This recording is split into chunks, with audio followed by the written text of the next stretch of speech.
একটা কালিমা আছে, সকালে এবং সন্ধ্যায় 7 বার করে পড়লে আল্লাহ পাক ওই ব্যক্তির দুনিয়া আখিরাতের সমস্ত দায়িত্ব নিয়ে নেবেন ইনশাআল্লাহ তাআলা। বলে দেব সেটা কি? হাসবি আল্লাহ লা ইলাহা ইল্লাহু আলাইহি তাওয়াক্কালতু ওয়া হুয়া রাব্বুল আরশিল আযীম। কোন সূরায় আছে এটা? কে বলতে পারবেন? একজনও নাই? আলেম একজন বলেছেন, আমি জেনারেলদের কাছ থেকে উত্তর চাচ্ছিলাম। কোথায় আছে হাসবি আল্লাহ লা ইলাহা ইল্লাহু আলাইহি তাওয়াক্কালতু ওয়া হুয়া রাব্বুল আরশিল আযীম?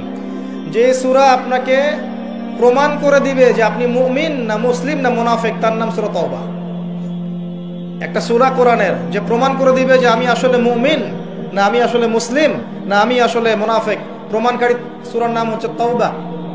এই সূরার শেষের দিকে আছে, একদম শেষে, হাসবি আল্লাহ লা ইলাহা ইল্লাহু আলাইহি তাওয়াক্কালতু ওয়া হুয়া রাব্বুল আরশিল আযীম। হাসবি আল্লাহ, আল্লাহ আমার জন্য যথেষ্ট। লা ইলাহা ইল্লাহু, তিনি ছাড়া কোনো ইলাহ নাই।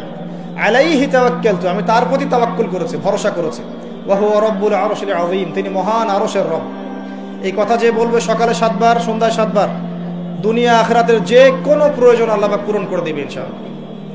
এটা আরেকজন নবী বলেছিলেন, তার নাম কি? এটা একজন নবী বলেছিলেন, তার নাম কি?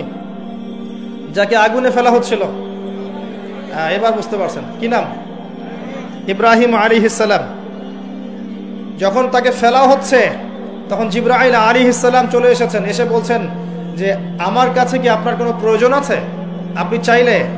আর তিনি কতই না উত্তম কর্মবিধায়ক।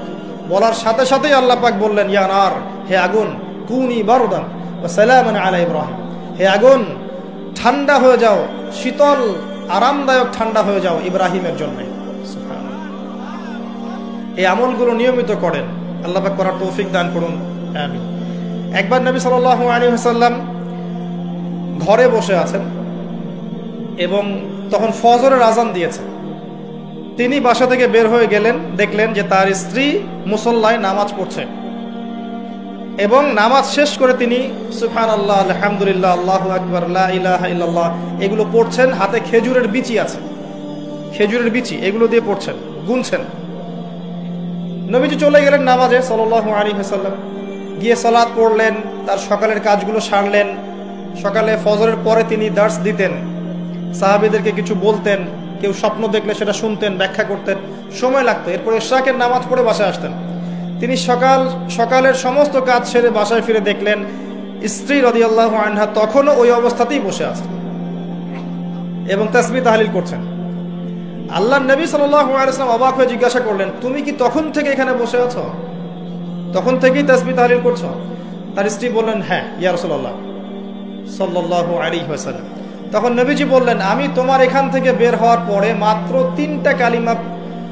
5টা কালিমা 3 বার পড়েছি। কয়টা কালিমা? মাত্র 5টা কালিমা আমি 3 বার পড়েছি। তুমি যতক্ষণ আমল করেছো এই আমলটাকে যদি এক পাল্লায় রাখা হয় আর আমারটাকে আরেক পাল্লায় রাখা হয়, আমারটা ভারী হবে বলে আমি আশা করি। সেটা কি? সেটা হচ্ছে, 1, আমার সাথে বলেন সুবহানাল্লাহি ওয়া বিহামদিহি। 2, আদাদা খালকিহি। 3, ওয়া রিদা নাফসিহি। 4, ওয়া জিনাতা আরশিহি। 5, ওয়া মিদাদা কালিমাতিহি। এই 5টা কালিমা 3 বার করে, সুবহানাল্লাহি ওয়া বিহামদিহি, আদাদা খালকিহি, ওয়া রিদা নাফসিহি, ওয়া জিনাতা আরশিহি, ওয়া মিদাদা কালিমাতিহি। পারা যায়? সকালে 3 বার বললে এই দেখেন 3, 4, 5 ঘন্টার ইবাদতের নেকি পাচ্ছেন আপনি। আরেকটা বলে দেই, ফজরের নামাজ জামাতে পড়ার পরে কেউ যদি বসে থাকে, নামাজ জামাতে পড়েছে এরপর জায়গায় বসে আছে, নামাজ শেষ, নামাজের পরে দোয়া হয়েছে আলহামদুলিল্লাহ, দোয়া করেছে, নামাজে বসে আছে, নামাজের শেষে বসে আছে, তাসবিহ তাহলিল করছে, করতে করতে করতে করতে সূর্য উঠে গেল। সূর্যটা উঠে যাওয়ার পরে সেই ব্যক্তি যদি 2 রাকাত নফল নামাজ পড়ে, যেটাকে আমরা ইশরাকের নামাজ বলি, এটা পড়ে যদি বাসায় ফিরে যায়, আল্লাহ রসুল বলছেন সাল্লাল্লাহু আলাইহি ওয়াসাল্লাম, তার আমল নামায় একটা কবুল হজ, একটা কবুল উমরার নেকি দেওয়া হবে।